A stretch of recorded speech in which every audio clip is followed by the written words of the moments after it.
ఉంటుందిగా, ఇక parking charges pay చేశాక టెంపుల్ లోపలికి వెళ్ళాం.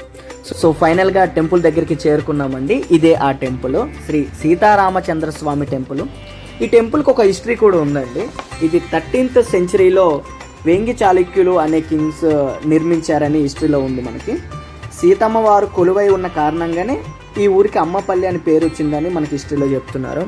సో ఈ టెంపుల్కి ఇంకొక నేమ్ ఉందండి, సినిమా గుడి అని కూడా అంటారు. ఆల్మోస్ట్ 450 to 500 మూవీస్ ఇక్కడ షూట్ జరిగినట్టు చెప్తారనమాట. సో దీనికి సినిమా గుడి అనే ఒక స్పెషల్ నేమ్ కూడా ఉంది. మీరు చూడొచ్చు, ఇప్పుడే వచ్చాం కదా, ఇది ఒక స్పెషల్ అట్రాక్షన్ అండి. దీన్ని కోనేరు అంటారు. సో ఆల్మోస్ట్ సినిమా షూటింగ్స్ కానీ, ప్రీ వెడ్డింగ్స్ కానీ, పర్సనల్ ఫోటోగ్రఫీస్ కానీ ఇక్కడే జరుగుతాయండి. లొకేషన్ అంత బాగుంటుంది. సో రైనీ సీజన్లో అయితే ఇంకా బాగుంటుంది. సో ఇప్పుడు మేము వచ్చిన తర్వాత కూడా ప్రీ వెడ్డింగ్స్ ఆల్మోస్ట్ దాదాపు ఒక 10 షూటింగ్స్ జరుగుతూ ఉన్నాయి. చూడండి అంత బాగుంది. సో ఈ టెంపుల్ ఆల్మోస్ట్ శంషాబాద్కి 5 kilometers దూరంలో ఉంటుందండి. ఈ టెంపుల్ని మనం మురారి ఓపెనింగ్ సీన్స్లో అండ్ మురారి చాలా సీన్స్లో కానీ ఈ టెంపుల్ కనిపిస్తుంది. మీకు ఇంకా గుర్తున్నట్లయితే జల్సా ఫైట్ సీక్వెన్స్, రెబల్ ఫైట్ సీక్వెన్స్లో కూడా ఈ టెంపుల్ మనం చూడొచ్చు.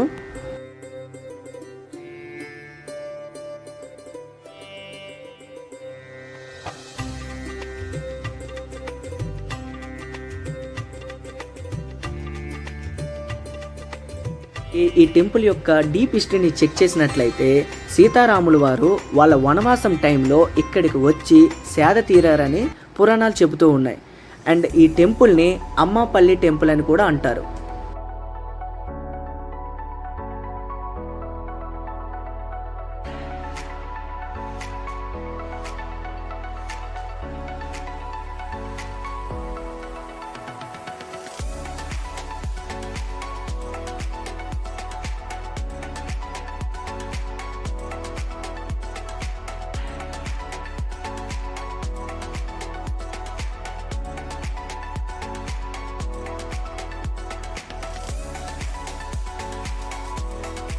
సో ఇందులో కనిపిస్తున్న ఈ కోనేరు కూడా చాలా సినిమాలో చూడొచ్చు.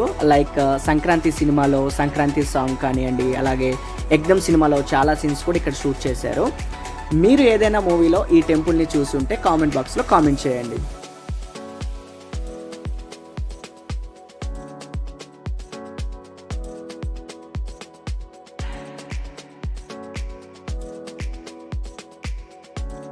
సో మేము వెళ్ళిన రోజే ఇప్పుడు బతుకమ్మ ఫెస్టివల్ సీజన్ కదా, సో ఒక ప్రైవేట్ సాంగ్ ఆల్బమ్ షూట్ జరుగుతూ ఉంది బతుకమ్మ పైన.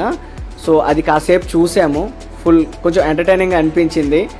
జూనియర్ ఆర్టిస్టులు కానీ, అక్కడ డైరెక్టర్ కానీ, కెమెరామ్యాన్ కానీ వాళ్ళు చాలా హార్డ్ వర్క్ చేస్తున్నారంటే ఒక్కొక్క సీన్ రావడానికి పాపం చాలా హార్డ్ వర్క్ చేశారు. డైరెక్టర్ అయితే టోటల్గా కోనేరు లోపలికి వెళ్ళిపోతాడేమో టెన్షన్ వచ్చేసింది.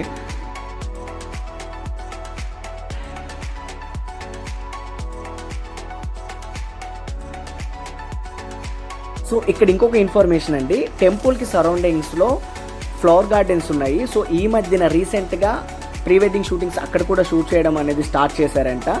లోపలికి షూట్ చేసుకోవాలనుకుంటే 500 rupees ఛార్జ్ చేస్తున్నారు. లేదు అలాగా గార్డెన్ని అలా విజిట్ చేస్తాము, వాక్ చేస్తాము అందులో అనుకుంటే 100 rupees ఎంట్రీ ఫీజు అనేది ఉంది. సో అలాగే ఇక్కడ చూసుకున్నట్లయితే ఇది సో చాలా మూవీస్లో కనిపిస్తుంది. ఈ కన్స్ట్రక్షన్ కూడా ఆ స్టోన్స్ని ఆ కన్స్ట్రక్షన్ అప్పుడు ఎలా చేశారు కానీ చాలా పెద్దగా ఉన్నాయండి వాల్స్. ఇంకా చుట్టూ చూసుకుంటే ఈ టెంపుల్ సరౌండింగ్స్ ఇలా ఉన్నాయి. టెంపుల్ ఎంట్రన్స్ వచ్చేసి ఇలా ఎలిఫెంట్స్తో వెల్కమ్ చెప్తున్నట్లుగా ఉంటుంది. సో గాలిగోపురం కింద అంటే ఎంట్రన్స్ మెయిన్ గేట్ దగ్గర మనకి ఇలా ఎలిఫెంట్స్ అనేవి వెల్కమ్ చెప్పినట్లుగా ఉంటుంది. సో అక్కడ నుండి వ్యూ పైకి చూసినట్లయితే గాలిగోపురం ఇలాగ మనకి అద్భుతంగా కనిపిస్తూ ఉంటుంది. సో అలాగే మేము లోపలికి ఇంకా ఎంటర్ అయ్యామండి. సో ఇక్కడ ఆ ఆర్కిటెక్చర్ ఎలా ఉందంటే అప్పుడు ఆ ఇంజనీర్స్ వాళ్ళు ఎంత ఆలోచించారో కానీ ఆ కన్స్ట్రక్షన్ ఆర్కిటెక్చరు చాలా బాగా చేశారండి. ఇంకా లోపలికి ఎంటర్ అయ్యి ఇంకా వెళ్ళేటప్పుడు మనకి లోపలికి వచ్చాక మనకి గజస్తంభం అనేది దర్శనమిస్తుంది. సో లోపల గర్భగుడి యొక్క గాలిగోపురం ఈ విధంగా ఉందండి. సో అప్పటి యొక్క ఇంజనీర్స్ కానీ, వాళ్ళ శిల్పులు కానీ, వాళ్ళ ఆర్కిటెక్చర్ కానీ వాళ్ళు ఎంత ఆలోచించారండి. అసలు అప్పటికి 13th century ఉన్న టెంపుల్ ఇప్పటికీ స్టిల్ ఈ విధంగా ఉంది అంటే చాలా స్ట్రాంగ్గా ఉన్నాయండి అప్పుడు మెటీరియల్స్ కానీ, వాళ్ళ థింకింగ్ పవర్ కానీ, వాళ్ళ ఐడియాస్ కానీ. సో ఇంత బాగా ఉందంటే స్టిల్ ఇప్పటికి కూడా అసలు నమ్మశక్యంగా లేదు. సో దర్శనం జరిగిన తర్వాత ప్రదక్షిణలు చేసుకోవడానికి చాలా ప్లేస్ ఉందండి. దాని చుట్టూ మళ్ళీ మండపాలుగా ఉన్నట్టున్నాయి. సో రెస్ట్ తీసుకోవడానికి కానీ అది చాలా బాగుంది. తర్వాత దర్శనం చేసుకోవడానికి లోపలికి వెళ్ళాము. అదిగోండి శ్రీ సీతారామచంద్రస్వామి వారి దర్శనం. సో ఫైనల్గా మేము అలా దర్శనం చేసేసుకున్నాము. చాలా హ్యాపీగా అనిపించింది. బయటకు వచ్చాక మనకి ముడుపులు కడుతూ ఉన్నారు. సో మా ఆవిడ కూడా ఏదో కోరుకున్నట్టుంది, బాగా కోరేసింది.